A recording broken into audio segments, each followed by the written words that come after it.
Diabou Baldé yal na ko yàlla xaari àjjana moom sang après dama dem à Kolda foofu mon tuteur il s'appelle Oumar Ba c'était le principal du CM de Bagadadji mais këram laa nekk ma jàngee Oumar Ba maa ngi koy nuyu moom aussi au passage bu ma paree léegi foofu boobu laa ñëw Dakar à l'université parce que il y avait pas d'université aussi à Kolda donc foofu aussi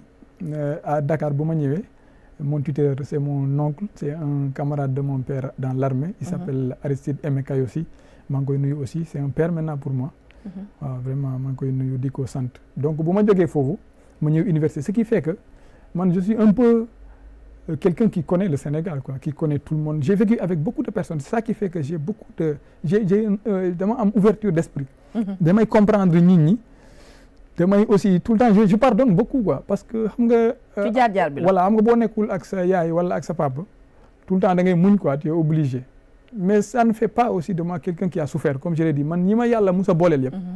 dafa mel ni dañ leen yóndi woon pour que ñu toppatoo ma musuma c'est-à-dire musuma je n'ai pas grandi avec ma mère mais musuma fóotal sama bopp sax loolu sax musuma ko def donc pour wax na la loolu c'est des privilèges quoi bu la yàlla defal quoi je n'ai pas souffert wax dëgg yàlla je n'ai pas été très riche mais musuma manqué dara alors sànq yaa ngi wax ci suñu début interview bi waaye xam nga bàyyi la nga soufflé tuuti balaa ñuy jël ma gis nañ ni aussi di remercier bu baax a baax les internautes gis nañ ni ñu ngi lay nuyu ñi nee nañu vraiment ñi ngi rafetlu choix bu suñu invité bu ñu jël tey di capitaine Seydina Oumar Touré kii di Dixa nee na macha allah Touré Manding Mouri kii di Mouhamed Sarr aussi nee na merci beaucoup ñu ngi lay remercier daal en tout cas li ñu gën a dem ci waxtaan bi rek dinañ jël quelques questions yoo xamante ne internet yee koy posé histoire de gën a parce que loolu mooy charme réseaux sociaux loolu mooy charme YouTube maanaam interactivité bu ñuy am ak suñuy internet alors Seydina Oumar Touré lan moo tax nga choisir nekk gendarme sànq yaa ngi wax sa début waxtaan ni sa papa gendarme la woon waaw ba li tax ma choisir nekk gendarme sama papa d'abord c'est un militaire ensuite moi j'aime bien le droit man droit li ma bëgg la man surtout droit pénal dama ko mën ba war dama ko maîtriser moo tax j'étais très bien en police judiciaire donc bu ñu professeur Amadou Faye ñëwee ne ñu aller à la gendarmerie c'est la même chose que la magistrature moom loolu lañ doon wax à l'époque donc là j'ai cru que c'était un moyen d'être un peu comme mon père xam nga boo nekkee xale tu veux être comme ton père chacun veut être comme son père et aussi c'était un moyen un peu de pratiquer mon droit et je me rappelle aujourd'hui encore quand j'étais devant le jury en 2012 c'était le colonel Papa Sabouri Ndiaye il y avait aussi le commandant David Kagila Mané ñoom léegi il est colonel il y a aussi un certain colonel Wathie ñoom ñoo nekkoon le jury je me rappelle quand ils me demandaient pourquoi tu veux devenir gendarme je leur ai dit que mon père est militaire je veux être comme lui et j'aime le droit je veux faire à la fois l'armée et appliquer mon droit je me rappelle jusqu'à présent voilà et c'est ça vraiment qui motive mon choix d'aller à la gendarmerie. D'accord alors après nga dugg gendarmerie gis nañ ni am nga dossier yu mag a mag di fàttali nii dañoo def ay investigation ñoo toog fii ni affaire Bougazeli yaa ko piloté le dossier Bougazeli mais mbirum Bati Plus aussi scandale bi fi amoon avec le secrétaire détournement de plusieurs milliards mais aussi gis nañ ni camp de redressement yu fi indi woon scandale ci mbirum ci talibé sëñ Modou Kara yi mais dem nga Nations Unies ak piloté nga aussi mission fële ca Darfour alors ci dossier yi di yëpp mosoo ci am problème dossier Sweet Beauté bi c'est vrai que moo gënoon lan moo nekk différence entre dossier yi ak l'affaire Sweet Beauté. En fait la différence entre les dossiers c'est que yeneen dossiers yi je les traité normalement quoi xam nga comme ni ma la man sama aduna man awma différence nit ñi man loolu la yàlla daf ma ko may c'est-à-dire man nit noo mënta toll c'est-à-dire place boo mënta occuper ci société bi boo ñëwee je te traite comme tout le monde ce qui fait que man souvent quand je recevais un Sénégalais lambda bu ma ko traité bien il pensait que j'attendais quelque chose en retour loolu la nit ñi di doon yaakaar quoi souvent donc pour moi il y a pas de différence entre le dossier peut-être que la seule différence c'est que dossier bi dama ko traité à un certain moment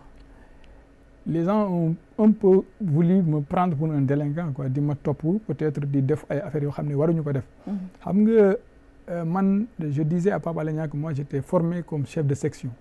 c'est-à-dire chef de section mooy kenn koo xam ne il dirige des hommes sur le terrain pour un combat c'est-à-dire tey bu ñu demoon guerre capitaine c'est un commandant de compagnie mais man sama formation sama diplôme bu may génn école chef de section la woon. ci terrain nga war a nekk. ci terrain normal je suis formé pour ça. que loolu tax ñu yóbboon la Darfour. loolu là-bas je faisais du travail de militaire exactement léegi xam nga boo demee ngay sol ay costume peut-être di dem di liggéey enquête am na nu ñu lay traité da lay frustré parce que tu te dis que moi je suis formé pour servir mon pays à un certain moment des gens se retournent contre moi comme si j'étais un ennemi à abattre alors que toi tout ce que tu fais c'est servir ton pays donc ce qui fait que il y a eu une certaine frustration mais tout le temps dans cette frustration moi j'ai compris xam nga moi j'ai toujours eu une certaine maturité intellectuelle boo xam ne dama teel a comprendre l'administration Afrique c'est-à-dire fii nii ku ne boppam lay gérer boo xoolee dans les administrations là ku ne boppam lay sàmm ce qui fait que problème bu amee rek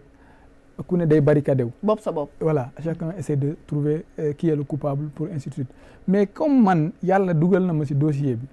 j'étais le plus jeune mais j'étais la personne la plus impliquée dans le dossier parce que c'est moi qui ai fait toutes les investigations ma nekk fa ay mag et j'ai vu que toute la République était à terre et que ce qu'ils devaient faire ne l'ont pas fait. Moi j'ai pris mes responsabilités et je me suis dit qu'il y a pas de souci peut-être nii la waroon demee comme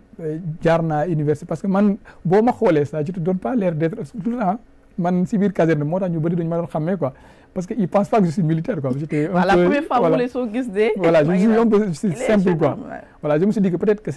ça devait s'arrêter là. Voilà mu yem foofu après mu jeex. C'est la seule différence hein. À part ça moi j'ai toujours fait mon travail de manière professionnelle nee naa la nit nag amul ku c'est-à-dire y a pas amul. kenn amul unanimité. amul nit aussi ku jub à 100%. Tout le temps il y a des soucis loolu yàlla moo ko def man jubuma à 100% man xam naa ko parce que nit la mais je sais que j'ai essayé de faire mon mieux pour servir les Sénégalais et c'est ce que je continue aujourd'hui aussi à faire parce que je n'ai pas eu au commandement de la gendarmerie jamono ji ils ont été chuchotés par le président de la République Macky Sall dernièrement sax mi ngi tagg bu baax a baax ki nga xam ne mooy général Moussa Fall ban décryptage ngay def ci dernier rebondissement bi ak ses rapports ak général Moussa Fall. Non, moi je n'ai pas de rapport avec le général Moussa Fall. Le seul rapport que j'avais avec le général Moussa Fall, peut-être parce qu'on était collègues officiers. Bon, c'était le haut commandant en second au moment où je quittais la gendarmerie